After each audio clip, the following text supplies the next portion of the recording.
Hey guys, welcome back to another episode of Everyday EDC.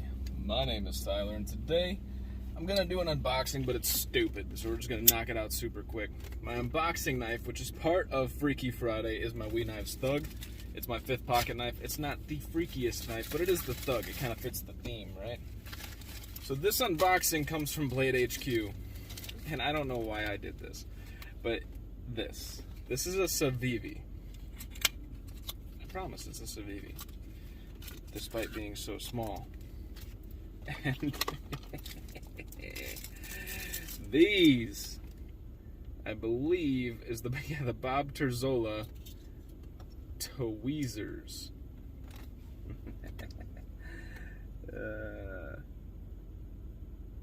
They come down to a pretty narrow point, which most tweezers have that flat head, so this might be really good for picking out hard to reach, like hard to reach, say, I don't know, slivers. There you go, slivers. Yeah, slivers. So the way it works is it's got this locking stud that twists, and you just pull it back, and then you can lock it. This also can go on your keychain, but it does come with this gorgeous leather slip. I don't know if that came with it or not. I don't know why it would have an O-ring. This leather slip that you could just zoop. It's gorgeous. It's gorgeous. Actually, the really cool thing is this does look freaking sweet. It needs to be oiled because it is super dry. Listen. This action gets a 2. Until we oil it, we'll make it nice and smooth. Alright, let's get rolling, boys and girls, and anybody else who's tuning in. This is Freaky Friday, guys. Freaky frickin' Friday. I told you guys we're going to start the themes. We're going to come up with a new theme in this video for Monday. I don't have it yet, but we'll figure it out on the way. We're about to drive, and those of you who want to bring up the driving while doing the video, I mean, I made the mistake one time of trying to do too much, and I'm not doing that. All I'm doing is pulling something out of my pocket and holding it in front of the camera while I'm watching the road. So, you know, if that affects you, or you think it's unsafe, I apologize. But it is what it is, guys. This is my truck dumps. This is my unboxings. No, I am not being unsafe, and my attention is on the road. How many of us listen to podcast stories and shit like that when you're driving? This is not much different. Your mind is occupied with one thing or another. As long as you're watching the road, you're fine. Pay attention to what you're doing, but if you can do this, then do it, right? Yeah, that's an odd segue, but I've been getting a lot of those comments lately. It's kind of like, if you don't like it, dude, just move on. Like, you don't need to make a snooty comment about it. It is what it is. All right, so for Freaky Friday, we have the We Knives Thug.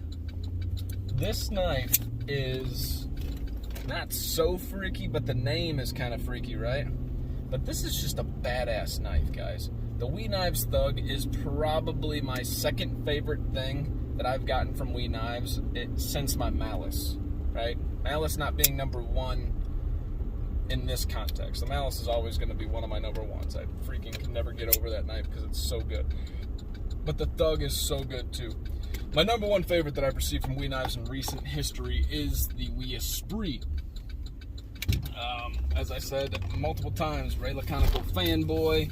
It's just a fantastic freaking knife.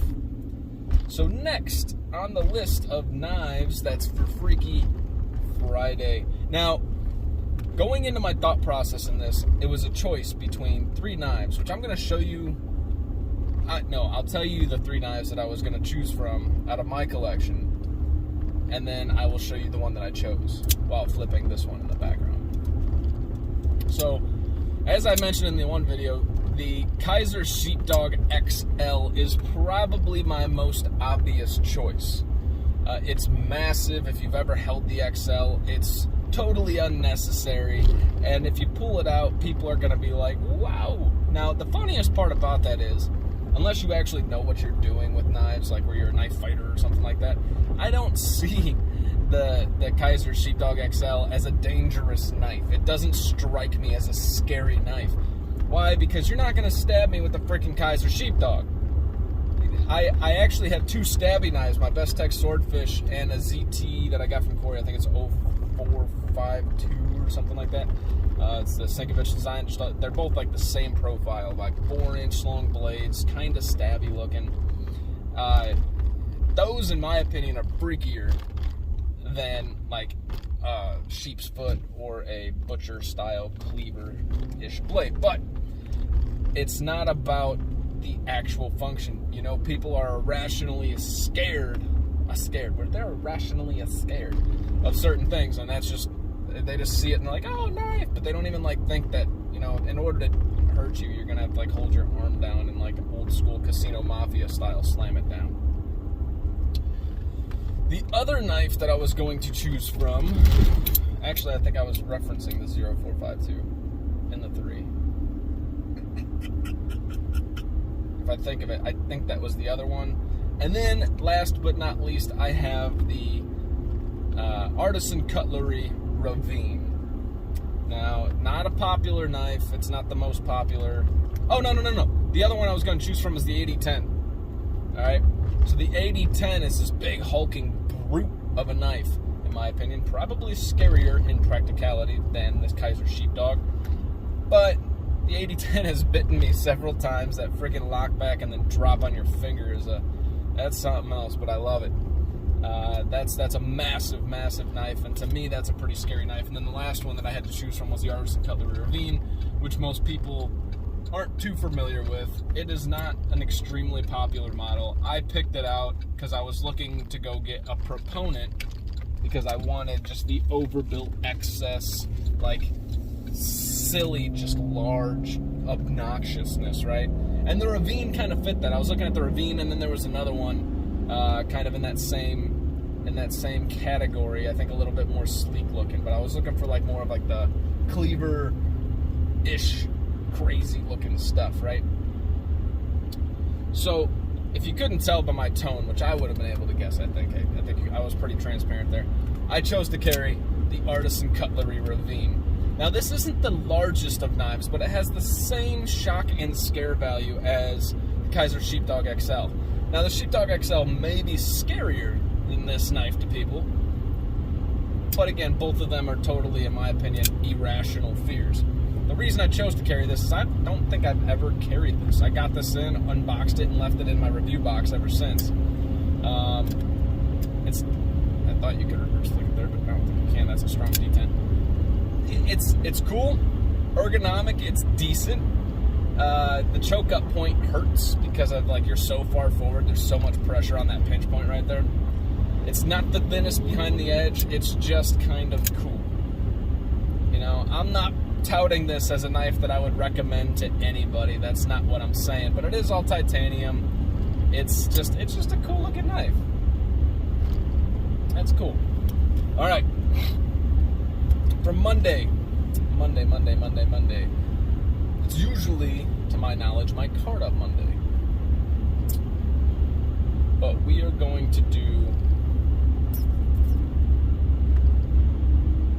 Let's do a minimalist Monday, alright? So minimalist Monday for Monday. I want you guys, those of you that are participating, having fun with it. And like I said, there's no prizes, there's nothing like that. This is just to kind of make your knife selection a little bit more fun and different, like a different perspective, right? So, Minimalist Monday. I want you guys to go for, and I will do the same, obviously. You know what? I don't want you guys to go for anything. I want you guys to interpret minimalist as what it means to you, right? So for Monday, whatever minimalist means to you, if that's carrying just a Swiss Army knife, if that's carrying like a Leatherman, if that's carrying like just a small CJRB RIA, you know, like realistically, do you need any more than that in a day-to-day runnings of most people? Just interpret it in your own way, and then we'll kind of talk about how we interpret it in that way. So for today, for Freaky Friday, most of your guys' day is over. My day is just beginning. So those of you that participated, which may not be many of you, but I hope this picks up steam because it's just fun. It's a fun way for us to kind of like bullshit back and forth. Those of you that participated in Freaky Friday, in your comments below, let me know what you carried. Let me know if you had a freak out moment where you pulled the knife out and somebody was like, oh, and then you took the time to try and explain the love of knives for them and how it's not as scary as it appears. That's kind of the point, right? It's while it starts off as like a thing where it's like, we're going to freak people out, which wasn't necessarily the point, but it's to engage in a conversation about the love of knives, which, if you're like me, if somebody brings up a knife or you just see a knife, you find an opening to talk about what you love for the next 20 minutes, and then people get annoyed with listening. So, Minimalist Monday, leave your comments below. For Freaky Friday, your experiences, what you carried. I'll let you know how this goes. I work around a bunch of dudes, so most dudes are going to be like, this is cool. And no, this isn't super freaky, right? The Kaiser Sheepdog probably would have been freakier. I just didn't want to carry the most obvious, and I've never really carried this, so I'm interested in carrying this. Yes, I know, I own a $150 knife that I've never carried, never looked at since I bought it. It's for the review. I don't intend to keep this. This isn't something that, I mean, unless I use it today and I'm like, wow, I love this, you know, unless that happens. The quality on this build feels really solid. It feels really stout. So the last thing I'm going to leave you guys with, I lied to you. I told you guys I wasn't going to mention the slicey dicey thing again. Today I kind of got wrapped up in it a little bit more than I anticipated. I'm glad I made a video about it. I think your opinion on the matter is what's, you know, the very few of you that watch and the even fewer that respect, you know, our opinions, which I respect everybody else's as well. You know, I think it's interesting, at the very least, from a psychological point of view, right? If you like the way the human brain works, if you like the way, you know, all that stuff that kind of fits together, then you might find it interesting. If you're one of those guys that like the drama, I mean, you might find it interesting too. It's not, this isn't so much about the drama, it's kind of more about the principle of the point, right? On both sides. From the OCD Super Steel Steve side, you know, it's the principle that Slicey Dicey wronged the community, and in their efforts, they're going to kind of eliminate the problem in the community. Like that's their idea. Slicey is kind of up against the wall, like, oh, poor me, this is what it is, you know, I'm sorry I wronged you, I'll try to make it right, blah, blah, blah. So here's my stance, because some people who, you know, I guess agree very, very strongly with the OCD Super Steel Steve side, which it isn't their side. Let me not label it as their side anymore. Let me label it as, they're kind of like the prosecutor for the people, if you will. Like, that's kind of the stance they're taking. So take that for what you will. But from their stance, they're getting a lot of, I don't want to call it zealots, but it's kind of similar to that, of these guys that are, you know, kind of frothing at the mouth and very one-sidedly going in that direction, right? Which is going to happen. You're going to have people that, this is a very polarizing thing. People are going to feel pulled one way or the other, or at least for the most part, whereas I'm kind of like, hey, you know. I watched a couple videos. I had a couple people reach out. I don't remember his name. Shit. I'm going to post his video underneath here, though. I actually added him on Instagram and kind of started a slight back and forth where well, he hasn't responded back yet on Instagram, but we've been talking through comments and stuff. God damn it, I'm sorry I forgot your name, man. Anyways, he posted a video. It's a 10-minute long video. And this individual, like, he's not coming from the stance, and I don't think people like me, we're not coming from the stance of, like, defend Slicey, right? There are some people that are diehard Slicey fans, again, polarizing, they're going to do that. But I think he's coming from the stance of kind of like a defend humanity type of thing, where it's like, it's, what Slicey did is wrong. And like I said, I don't agree with the public attacks, which I'll address in a second, but what Slicey did was wrong, and he's not condoning that behavior. That's not what this is about. But what he is doing is stating he's not the most perfect person in the world. He's made mistakes, and he had a long run to kind of make up for those mistakes. He's not stating, hey, give Slicey the chance to make amends or anything like that. He's just stating, like, nobody's perfect.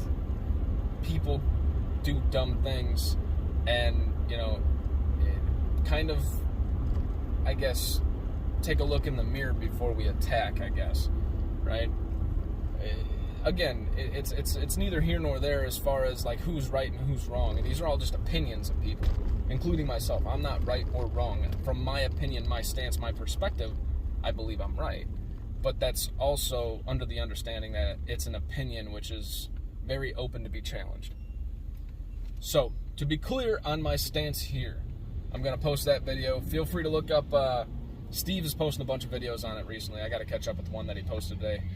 Hey, glad Super Steel Steve's back in the community posting videos on YouTube. Like I mentioned in one of his comments, bro, can't wait for you to post some, cut tests and stuff like that and open up. Whenever you watch his videos, he opens it up with balls, and it's just hilarious, right? He's a personality that's just super enjoyable to watch and super genuine, dude. So, mad respect for him as a YouTuber and as a man. You know, it's okay to disagree on things, and we've actually, you know, very minimalistically talked back and forth kind of on the topic, and trust me, there's no like bad blood in the idea of us disagreeing. Like, it's kind of like a mutual respect, like I respect your opinion type of thing. But my point and where I stand on this is I've seen people in the past that got publicly humiliated, okay? And I didn't express this well in the first time, which is why I apologize for lying and saying I'm not addressing it again, but I am going to address it one more time. Because watching these videos helped me clear my thoughts on why I felt the way that I felt.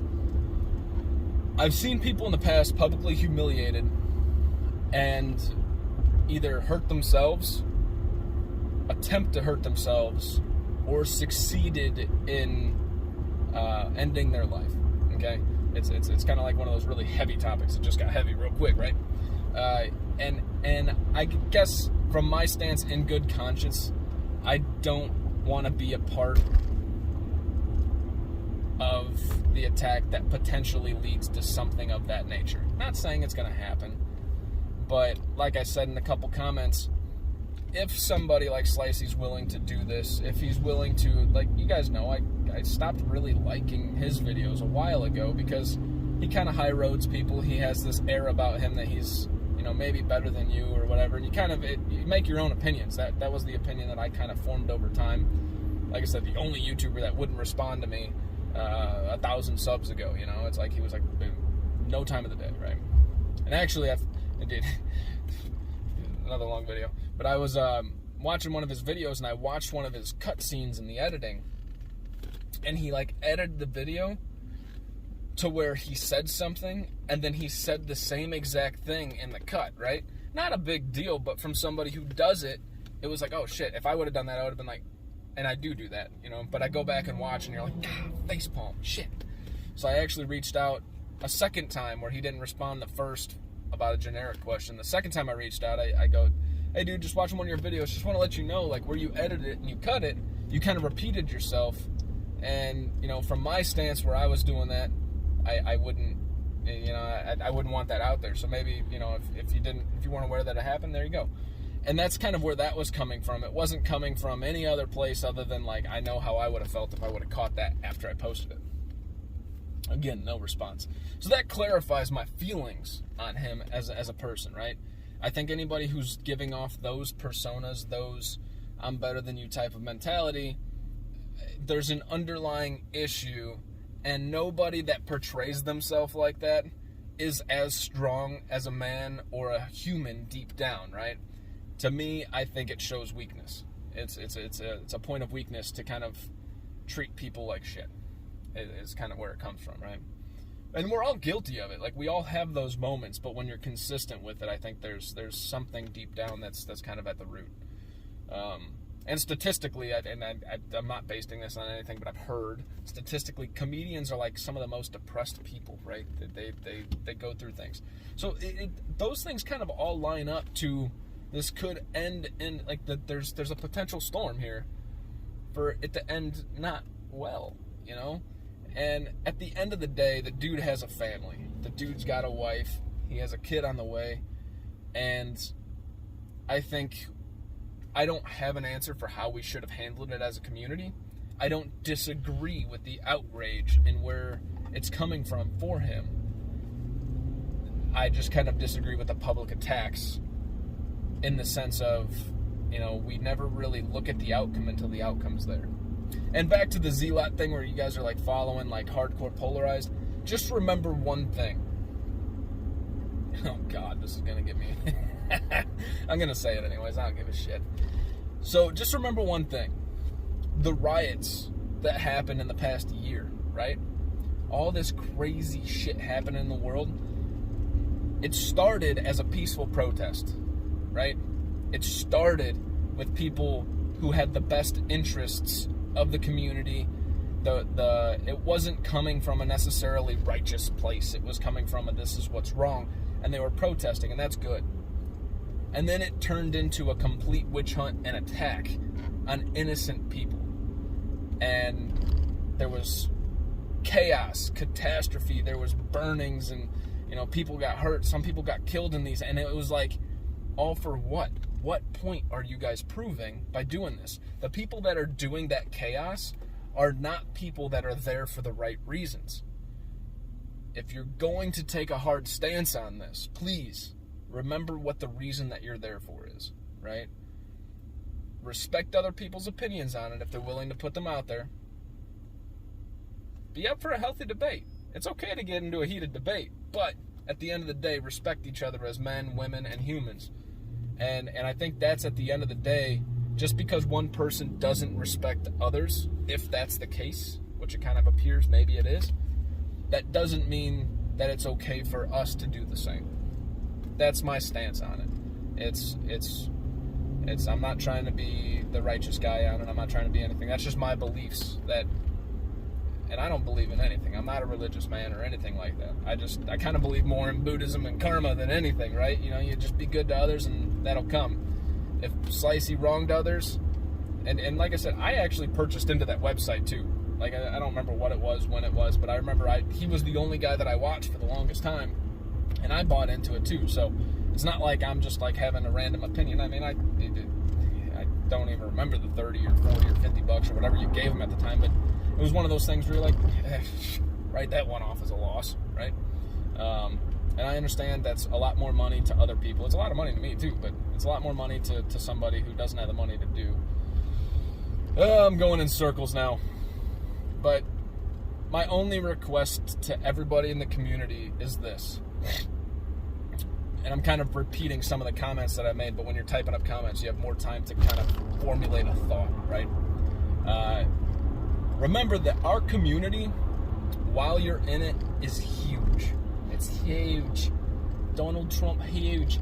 But if you were to look at us from a bird's eye view, we're a blip on the map when it comes to YouTube, when it comes to hobbies, when it comes to interests, when it comes to population of our community, right?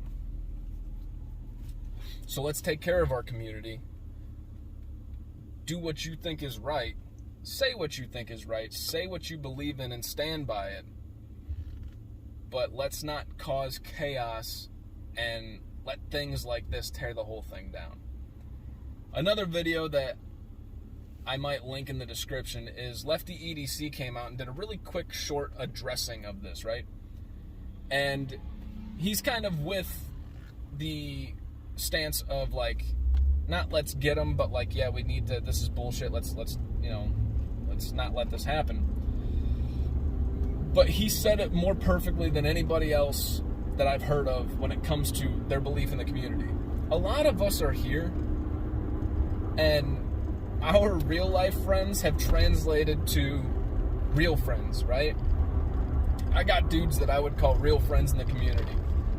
Just to name a few, I'm looking at Jeremy, Jojo, Corey at the Practical Blade, Sammy, Ryan, Steve. The list goes on, and these are guys that I've met just through the channel, just through the community, that I prefer to talk to than anybody else. Like you said, it's your out, it's your hobby. It's kind of like your video games. You go to video games, you turn off your brain, you don't think about the world. That's what this community is. And that's what he tried to say, is like, let's not pollute the community with this shit, right? Let the situation go, but let's focus on what our hobby is, what our love is for this whole hobby. Whew. That's all I got. No judgment coming from me. It's just an opinion of somebody who probably means nothing in the world other than the very few that watch. But, you know, we have a platform, and it was brought to my attention that the moment you make a video, like it or love it, or hate it, you're an influencer, right? I hate that term, I hate all of that, but you do kind of have an obligation to at least address it. If it's going to be something that large, people probably should know where your stance is, you know, whatever your stance is. So, respect to all. Feel free to disagree, and just kind of respect.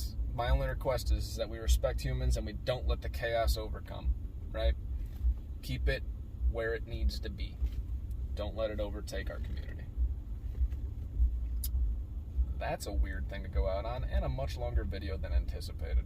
My name is Tyler. This has been Everyday EDC. Genuine love for you guys.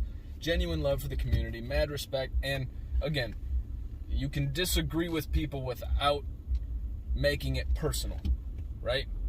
So, whatever stance you take does not mean that it is personal to the people that don't take your stance. Remember that, because that's what makes a man, is being able to disagree about something and keeping your stance, and then at the end of the day going and having a beer and talking knives and talking shit, and it's just dudes, right? Or women or people. It's not personal. Have a good day, guys.